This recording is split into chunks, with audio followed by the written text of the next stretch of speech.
Oke, bismillahirrahmanirrahim. Assalamualaikum warahmatullahi wabarakatuh. Salam sejahtera untuk kita semua. Yang terhormat Bapak Aang Yudo Prastowo, MPD, dan Ibu Dr. Nur Izati, SPD, MSI, selaku dosen pengampu mata kuliah profesi pendidikan.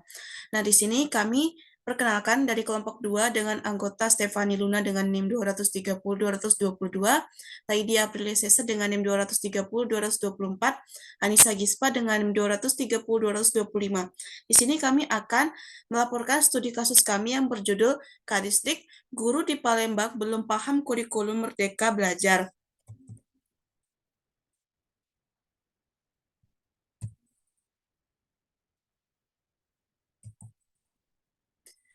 Nah, hasil dan pembahasan yang pertama, pengumpulan data.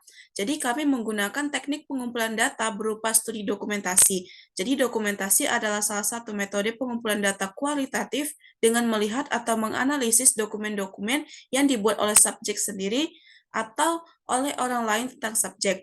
Bentuk dokumentasi yang kami jadikan bahan dalam studi dokumentasi ini adalah dokumen resmi berupa dokumentasi eksternal, yaitu informasi yang dihasilkan oleh suatu lembaga sosial, seperti koran dan sumber dari artikel atau surat kabar internet. Jadi, data yang kami peroleh, yang pertama itu Kepala Dinas Pendidikan Kota Palembang, Ahmad Zulinto mengungkapkan masih banyak guru dalam satuan pendidikan SD dan SMP di ibu kota Sumatera Selatan ini belum memahami kurikulum Merdeka Belajar. Ahmad Zulindo di Palembang, Senin mengatakan rendahnya pemahaman guru tersebut menjadi faktor yang mendasari mengapa jumlah sekolah yang menerapkan kurikulum Merdeka Belajar di Palembang masih sedikit. Berdasarkan data Dinas Pendidikan Kota Palembang, baru menyatakan baru sebanyak 195 dari 778 satuan pendidikan SD dan SMP di Palembang yang sudah menerapkan kurikulum Merdeka Belajar pada tahun ajaran 2022 sampai 2023. Pembahasan selanjutnya akan dijelaskan oleh Anissa Gispa. Kepada Gispa dipersilakan. Baik, terima kasih. Saya akan menjelaskan rumusan masalah. Mengapa masih banyak sekolah yang belum menerapkan kurikulum Merdeka Belajar? Lalu, adapun faktor-faktor penyebabnya.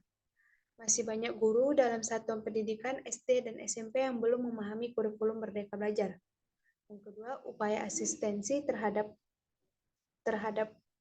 guru di setiap satuan pendidikan masih rendah. Lalu, adapun pembahasan dan solusi. Yang pertama, alternatif pemecahan. Berdasarkan data yang kami dapatkan dari kasus tersebut, benar bahwa masih banyak sekolah yang belum menerapkan kurikulum Merdeka Mengajar, dikarenakan beberapa hal seperti guru yang belum memahami kurikulum tersebut, dan upaya asistensi yang masih rendah. Tujuan dari asistensi tersendiri adalah untuk membantu meningkatkan pemahaman dan pengetahuan dalam kurikulum Merdeka Mengajar. Namun, jika asistensi masih rendah, maka rendah juga pemahaman guru terhadap kurikulum tersebut. Untuk itu, Dinas Pendidikan setempat harus memperhatikan upaya asistensi terhadap guru dilakukan secara masif agar setiap guru siap dalam menerapkan kurikulum Merdeka Mengajar. Baik, terima kasih Anissa. Kepada Luna dipersilakan untuk melanjutkan.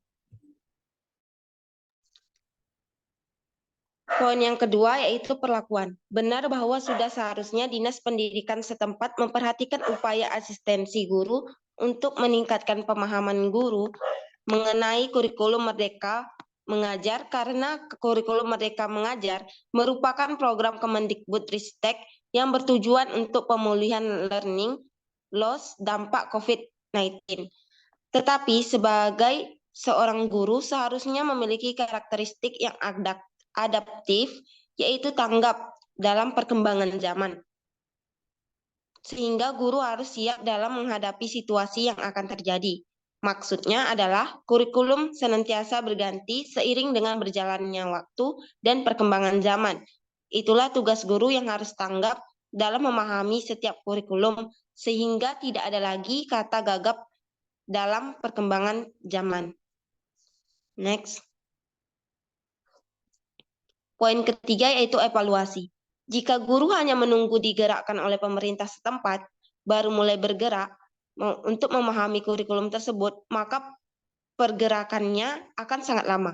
Sehingga diharapkan karakter guru pada abad 21 ini adalah salah satunya inisiatif, yaitu tidak menunggu digerakkan baru bergerak, melainkan bergerak atas dasar kewajiban seorang guru itu sendiri dalam memahami perkembangan kurikulum tersebut.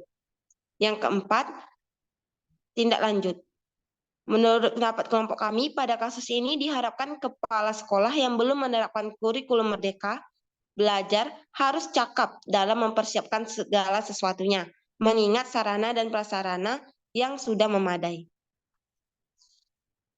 Baiklah, sekian dari saya akan kembalikan kepada moderator. Baik, terima kasih kepada teman-teman yang sudah menjelaskan mengenai studi kasus ini. Nah, itu tadi adalah laporan studi kasus kami mengenai guru di Palembang belum paham kurikulum Merdeka Belajar. Mohon maaf atas segala hilaf dan salah. Akhir kata, billahi taufiq wal hidayah. Wassalamualaikum warahmatullahi wabarakatuh.